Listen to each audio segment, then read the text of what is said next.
Welcome to Porto, a stunning city in the north of Portugal. I spent 3 days here in February and started my trip with a visit to the lively Ribeira district.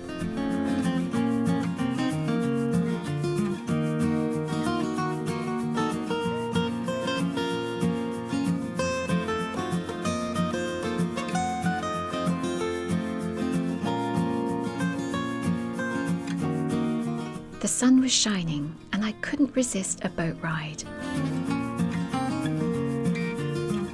We passed under the many bridges that cross the Douro River, including the fabulous Dom Luís I Bridge, which was designed by a student of Gustave Eiffel in the 1880s.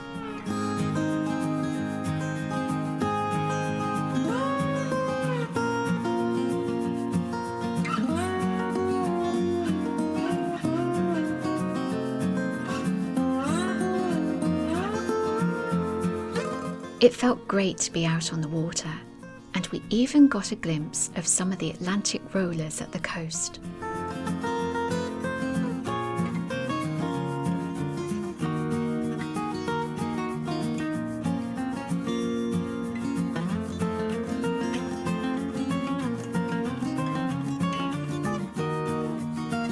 But I couldn't wait to get a closer look at the incredible double-decker bridge, and walked across the lower section towards the city of Vila Nova de Gaia.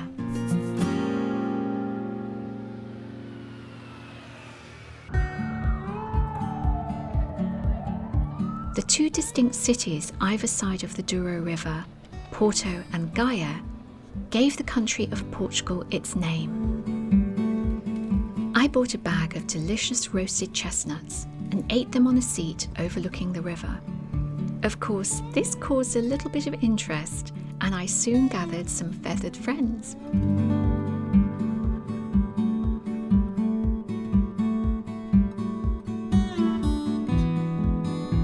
It's definitely worth spending some time in Gaia, not just for the views back across the water to Porto, although they're worth it alone, especially if you take the cable car back.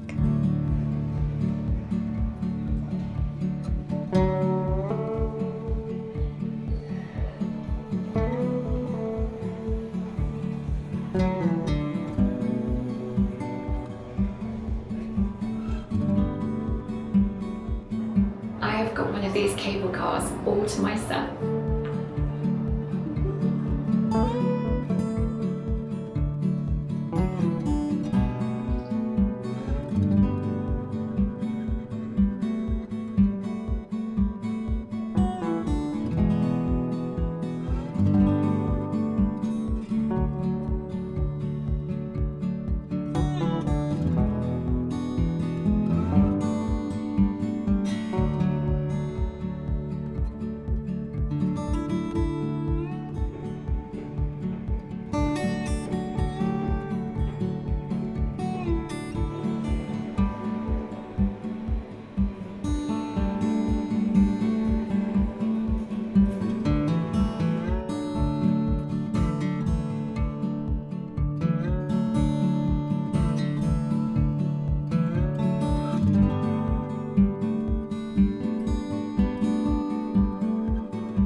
The walk across the upper bridge is not for the faint-hearted. The railing was just a little lower than I would have liked, and I definitely felt jelly-legged whenever I dared to glance down, but the views were totally worth it.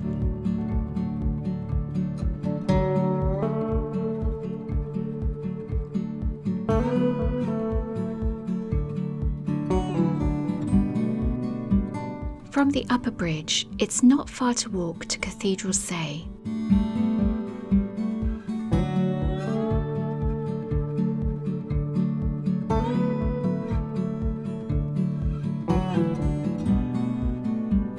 The ornate pillory in the square here is a symbol of justice and was where executions would once have taken place. But it's a much happier scene today, and a popular place for tourists to enjoy the views. The cathedral dates back to the 12th century, and the cloister was one of the most beautiful I've ever seen, decorated with blue and white ceramic tiles, or azulejos, from the 18th century.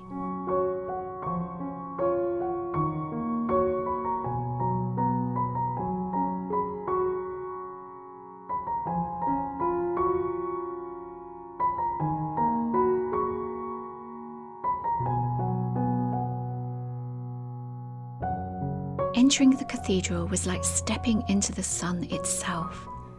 I've never seen so much gold, but my eye was drawn to the beautiful dusky pinks and blues of the paintwork.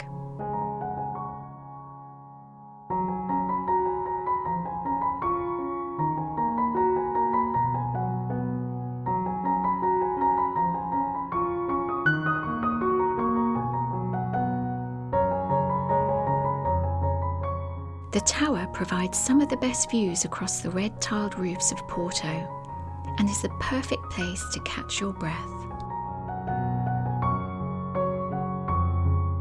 From the cathedral, I walked towards the Escadas das Verdades, the Stairs of Truth, leading to the Arch of Truth. There are various interpretations of the name, but most suggest that it was the women who used to gather here, some telling lies and some telling the truth, that gave the place its name. Still, there's no getting away from the truth that what goes up must come down. Luckily, there are many beautiful buildings along the way to distract you from all the steps.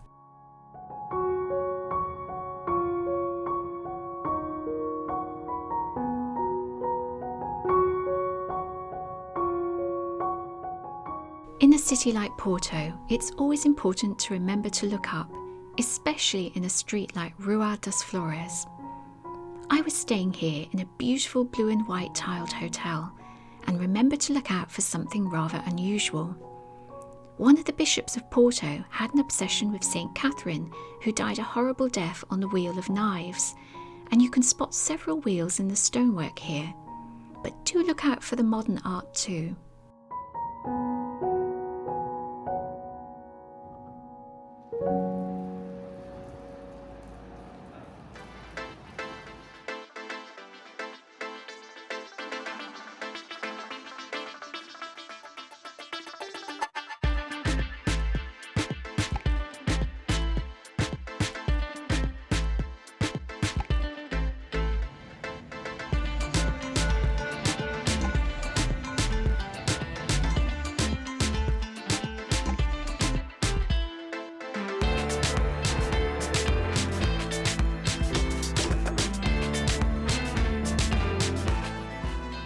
I found Porto an extremely walkable city, but there is a lot of construction work going on, so it can feel a little chaotic if you're a country mouse like me.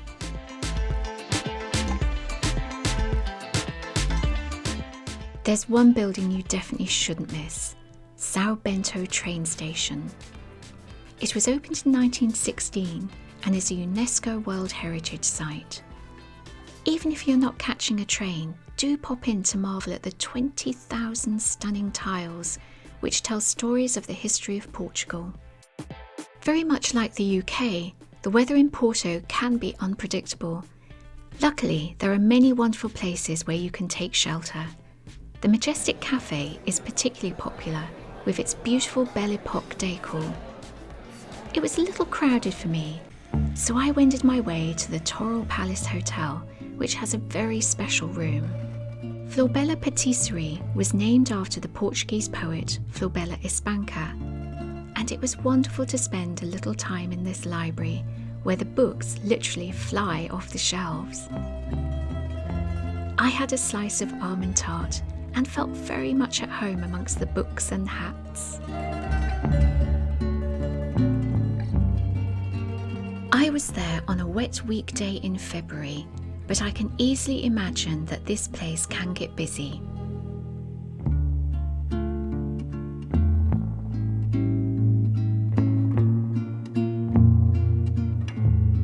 I had hoped to see the famous bookshop Livrario Lello, but the expensive time tickets and crowds rather put me off, so in typical introvert fashion, I found somewhere a little quieter and couldn't believe my luck when I had the Igreja do Carmo all to myself. The blue and white tiled exterior contrasts dramatically with its gilded interior.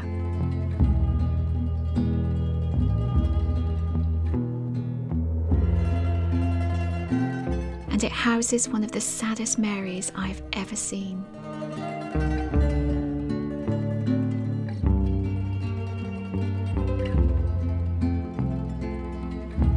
But the biggest surprise was the museum at the back of the church.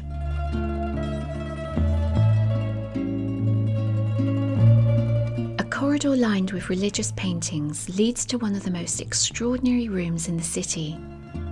It was such an incredible surprise, and I truly didn't know where to look because every inch was beautiful.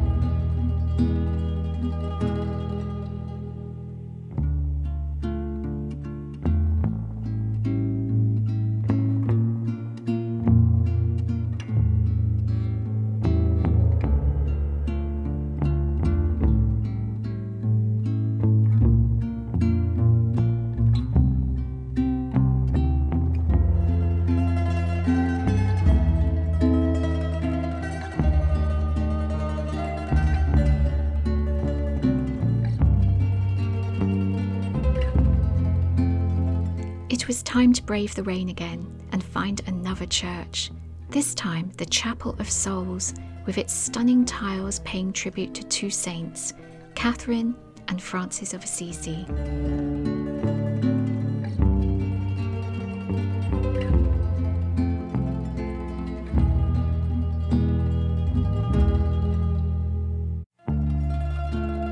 The Portuguese Centre of Photography might not be on every tourist radar, but it should be. Housed in a former prison which was active until the 1970s, it's home today to the art of photography.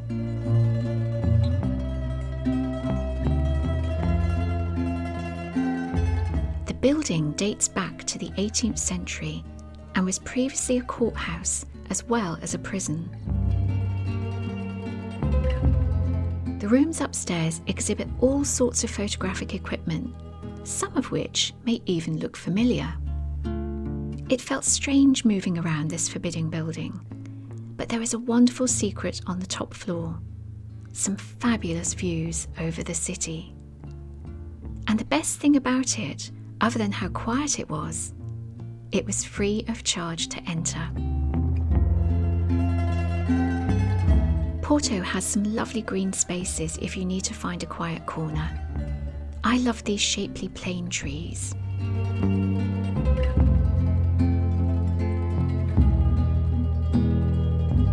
And the characterful olive trees next to the Clerigoche Tower.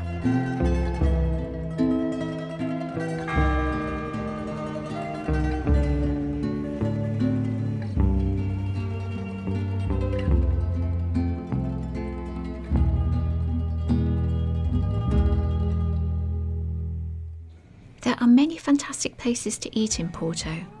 I discovered the Time Out Market, whose first floor overlooks the São Bento train station.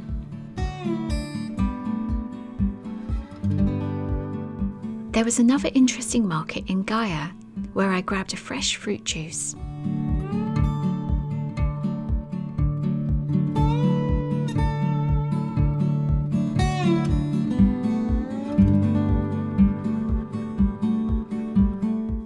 The most extraordinary food experience has to be the place I wandered into quite by accident while in Gaia. I felt as if I'd entered another world entirely.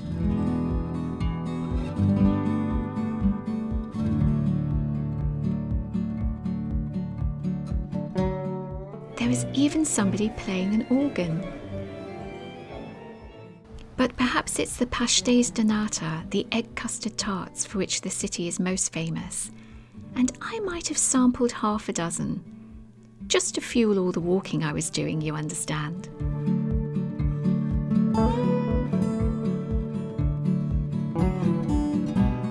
Thank you so much for coming with me on my trip to Porto. I love my time here. It's a very walkable city as long as you're prepared for the hills and steps. As a solo female traveller, I felt very safe and was made to feel so welcome, and I'm already longing to return to this beautiful country. Discover how I started my solo travel adventures in my book, Introvert Abroad. You can find the link below in the description.